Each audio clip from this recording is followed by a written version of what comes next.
Olá a todos e sejam todos bem-vindos ao canal. Eu sou Bruno Amaral.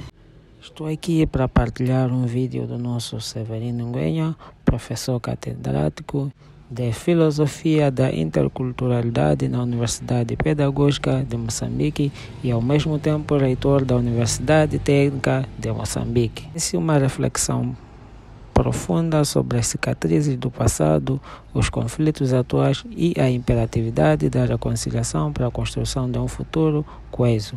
O discurso enfatiza a importância da justiça, da esperança e do valor supremo de Moçambique, apresentando uma mensagem que tanto desafia quanto. O curso foi realizado durante a 10ª cerimônia de graduação da Universidade Técnica de Moçambique, ocorrida no dia 14 de dezembro no Centro Internacional de Conferências de Aquisição, em Maputo. Então, pessoal, fiquem ligados ao vídeo e não se esqueçam de se subscrever ao nosso canal. Eu pensei em partilhar convosco minhas preocupações e minhas angústias, mas talvez também as minhas esperanças, ligadas a esta coisa, e esta coisa feita de gente, para além das montanhas, de rios, de planícies, que se chama Moçambique. Essa gente, que era 8 milhões, quando ficamos independentes em 75, foi crescendo, hoje é composta por 32 ou quase 33 milhões de pessoas. Todo o pretérito, quando a gente conjuga em português, todo o pretérito é passado. Mas nem todo o passado é ultrapassado.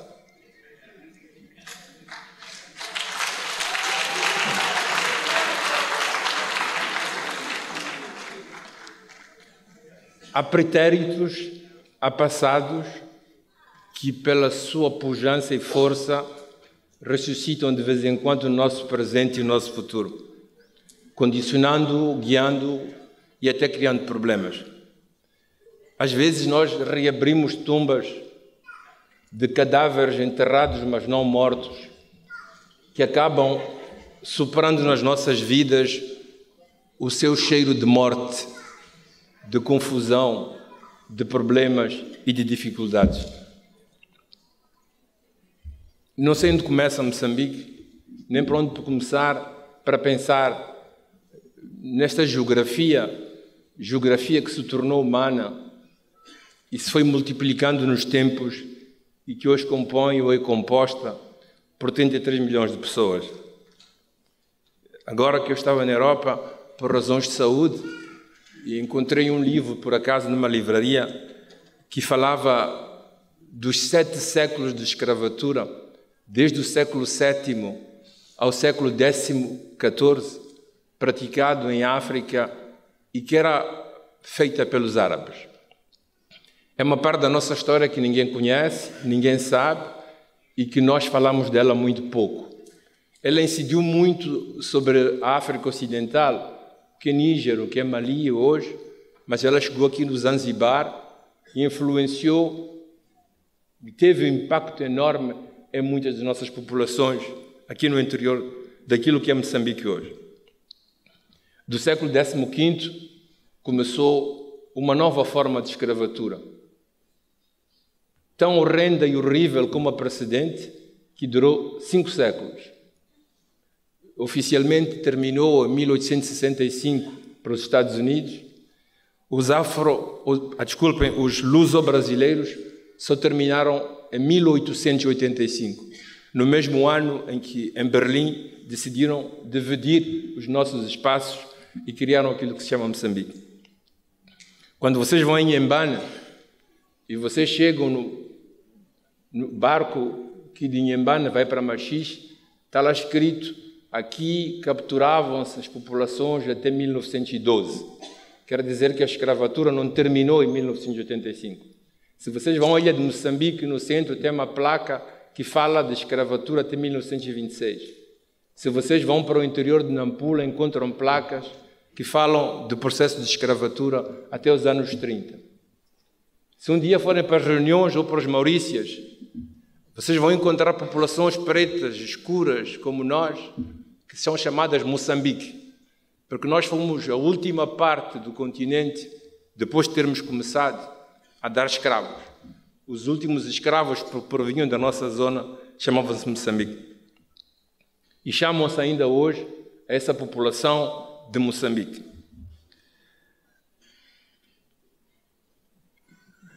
Depois de 1985, 100 anos, um século, foi o tempo do colonialismo. Depois da Segunda Guerra Mundial, eu vou ser muito curto na minha história, nas minhas angústias, nas minhas interrogações. Depois da Segunda Guerra Mundial, em 1948, em Nova Iorque, declararam-se os direitos humanos da segunda geração. Decidiu-se que todos os povos do mundo tinham direito a ser livres, a se autodeterminarem, a serem independentes. Todavia, quando a Algéria disse eu quero ser independente, a França fez guerra. Quando a Indochina, que depois chamou-se Vietnã, decidiu ser independente, a França fez guerra. Quando Madagascar decidiu ser independente, houve massacres. Então percebemos que esta palavra autodeterminação dos povos não era para nós. Mas nós queríamos esta autodeterminação para nós. Mas quando os franceses foram derrotados de Ndiampu, os americanos entraram em guerra, a guerra deixou de ser de Indochina, tornou-se do Vietnã. Então percebemos que as nossas guerras, apesar de não querermos alinhar nas ideologias que então lutavam no mundo ocidental, teriam que se fazer no quadro da Guerra Fria entre os capitalistas e os comunistas. E assim foi. Todos os nossos países tiveram que se alinhar ou à esquerda ou à direita. Nós, que falamos português, tivemos o azar de encontrar um Salazar que, contrariamente aos ingleses e franceses, não queria dar independências. Então tivemos que fazer luta de libertação. Em Moçambique, em Angola, na Guiné-Bissau, em Cabo Verde e em São Tomé. Precisamos da ajuda de alguém. É uma contradição. É que em 1948, o ano da autodeterminação, começam questionamentos angustiantes. Portugal é admitido na NATO. A NATO, em teoria, só podia admitir países democráticos. Portugal não era democrático. Era o único país não democrático. Foi aí que começou o conflito em Moçambique, em Angola, que vai trazer a guerra de 16 anos.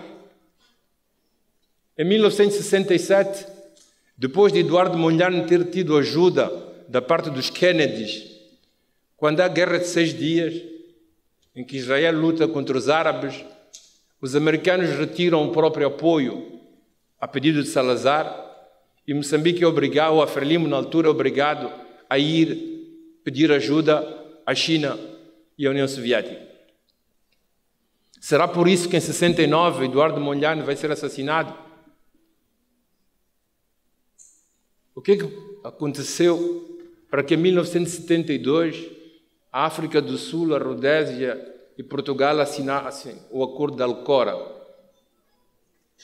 Acordo de Alcora era um acordo que juntavam as forças para impedir que os nossos países aqui na região ficassem independentes. Os nossos problemas começaram em 75, porque proclamamos uma república socialista. A verdade que quero vos transmitir das minhas angústias é que ficamos independentes em junho de 75 e em fevereiro de 76, para os mais novos que não sabem, em fevereiro de 76 já estávamos de novo em guerra. O exército sul-africano bombardeou uma zona da Beira, uma refinaria de gás e petróleo. Depois bombardearam Chiqualaquala, aqui em Mapai, na zona de Gaza. Era o início de uma guerra que ia durar 16 anos. Chamou-se civil, mas ela acabou quando a guerra entre as potências terminou. Quando eles já não tinham mais nada a se disputar, porque uma parte tinha perdida, então a guerra chamada civil em Moçambique terminou. Ela matou muita gente. ela destruiu muitas infraestruturas, ela criou muitas inimizades. Fomos aos Acordos de Roma, mas prestem atenção, nós fomos aos Acordos de Roma como derrotados. A Frelimo não ganhou a guerra há 16 anos. A Renamo não ganhou a guerra há 16 anos. E Moçambique não ganhou a guerra há 16 anos. Nós fomos a Roma, onde nos impuseram condições, FMI, Banco Mundial, os grandes vencedores, e disseram que a partir daquele momento nós deixávamos de ser socialistas, porque o socialismo tinha chegado ao fim e tínhamos que rimar na única ideologia que existia. E essa ideologia era o liberalismo econômico, era o capitalismo. Ficámos capitalistas. Só que esse capitalismo, ou com esse capitalismo, nós perdemos o nosso contrato social. Deixamos de pensar que éramos 20 milhões na altura, que éramos 32 milhões, e começamos a concentrar o pouco de riquezas, ou quase nada que tínhamos, nas mãos de algumas pessoas. Começamos a perder de vista aquilo que é a razão do nosso percurso, desde a primeira escravatura árabe, a segunda escravatura europeia, o colonialismo, as nossas lutas, as nossas batalhas, que era para sermos livres, independentes e iguais, em termos de possibilidades para todos e cada um. Eu quero vos dizer que em Moçambique não falta peixe, também não falta na Tanzânia e Angola. Os peixes precisam de se alimentar. Talvez não falte peixe porque há muito sangue de cadáver. Talvez o número de homens e mulheres das nossas terras, deitadas fora, fuziladas, ou que se matavam para não cair na escravatura, era tanto, tanto e tanto, que o peixe pode faltar no Ocidente, aqui não falta. Há muita gente que morreu, há muita gente que sofreu para chegarmos um dia a ser livres e independentes e construirmos um país. Quando chegamos à independência, recaímos em novas guerras. Quando nos impuseram acordos, como o Banco Mundial e o FMI, quero repetir, nós perdemos de vista o nosso contrato social. E hoje estamos a afundar na maior das mais controversas e mais perigosas guerras que um país pode ter. Hoje estamos a entrar, de facto, numa guerra civil, numa guerra entre nós. As pessoas tentam saber quem tem razão.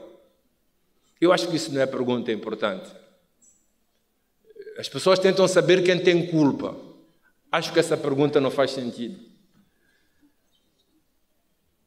Eu penso que temos que buscar a todo custo recusar a nossa unidade como sociedade para continuarmos este longo, duro, penoso caminho de reconstruirmos um espaço para que possamos ver como homens, nós, e possamos deixar aqueles que vão vir depois de nós uma oportunidade de ser homens e poder viver em paz. Eu penso que a palavra mais importante do nosso vocabulário e nosso dicionário devia ser Moçambique. Moçambique, para além das partes, para além dos partidos, para além das províncias, para além das etnias, para além das raças, para além das divisões, para além de tudo aquilo que possa nos fazer mal. Às vezes a dor cega, às vezes a dor não nos permite olhar para frente e fazer escolhas sobre o que é mais importante. A dor cega de tal maneira que provoca ódio, provoca contraposições, divisões, e metemos-nos a matar uns aos outros, a massacrar nos quarteirões, nos bairros, nos subúrbios e nas províncias. E quanto mais pessoas matamos, quanto mais morrem, mais mártires temos e mais vontade de vingança temos. Quanto mais pessoas morrem, mais nos dividimos. Quanto mais nos concentramos a matar entre nós, o gás não parou de sair em Cabo Delgado. Não parou nem um dia de sair em Cabo Delgado. Elon Musk não parou nem um dia de ter o grafite de Balama. Não há um dia em que os peixes não são pescados no alto mar, em que aqueles recursos que nós precisávamos para ajudar as nossas crianças nas escolas, os nossos doentes nos hospitais, na reconstrução de infraestruturas e do crescimento do nosso país, não são levados por outros. A violência e o ódio cegam e fazem-nos esquecer o que é o mais importante. O mais importante é Moçambique. E para ter este Moçambique, temos que nos reconciliar entre nós. Esta devia ser a palavra de ordem, na cabeça e no coração de cada um de nós. Por quanto mal nos tenhamos feito, por quanta dor possamos ter, os homens que conseguem avançar na vida são aqueles que conseguem priorizar o futuro.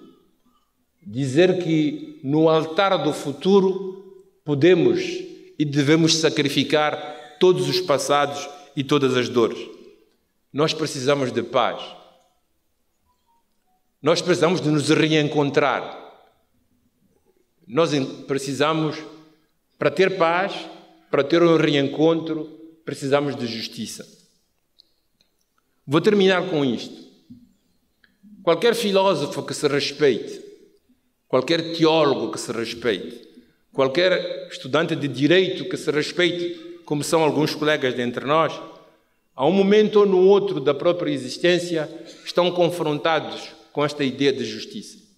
Aliás, o direito fez da justiça a base fundamental da construção de toda a arquitetura do seu grande edifício de leis, de constituições e de direito positivo que nós conhecemos. Cada filósofo que se respeite tem uma sua definição de justiça. Às vezes, justiça é fazer pagar e confunde-se com vingança. Às vezes, justiça confunde-se com vingança, confunde-se com ódio, confunde-se com a necessidade de ver o outro a sofrer, fazê-lo pagar pelo mal que nos fez. Eu costumo chamar a justiça uma mulher, uma costureira. O que é que faz uma costureira? Uma costureira pega numa agulha, pega fios diferentes e com muita paciência e tenacidade cose. Junta cores, junta tamanhos e faz uma camisola que nos aquece nos tempos de inverno. Quanto mais fio ela mete, mais a camisola é quente. E quanto mais cores ela mete, mais a camisola é bonita. A justiça não tem que ser vingança, não tem que ser fazer pagar, não tem que ser fazer mal, não tem que ser impedir a felicidade ou a sobrevivência de outros.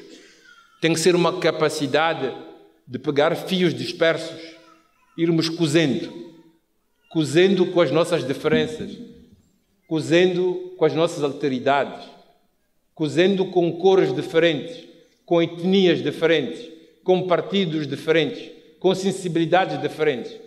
Só assim se constrói um país. Só assim se permite que a população de um país possa estar junto e possa crescer. Por isso, nós fizemos formações diferentes. Nós fomos estudar engenharia, é a maioria dos nossos estudantes. Nós estudamos ciências humanas e sociais, estudamos direito. E parecia que a nossa missão fosse de fazer crescer Moçambique, praticando com ética e deontologia, como vocês leram aqui, aquilo que aprendemos e disseram vocês na leitura, a última palavra era para o bem da humanidade e para o bem de Moçambique. Parece que essa fosse a nossa vocação. Mas hoje subentra uma vocação mais urgente. Sermos costureiros.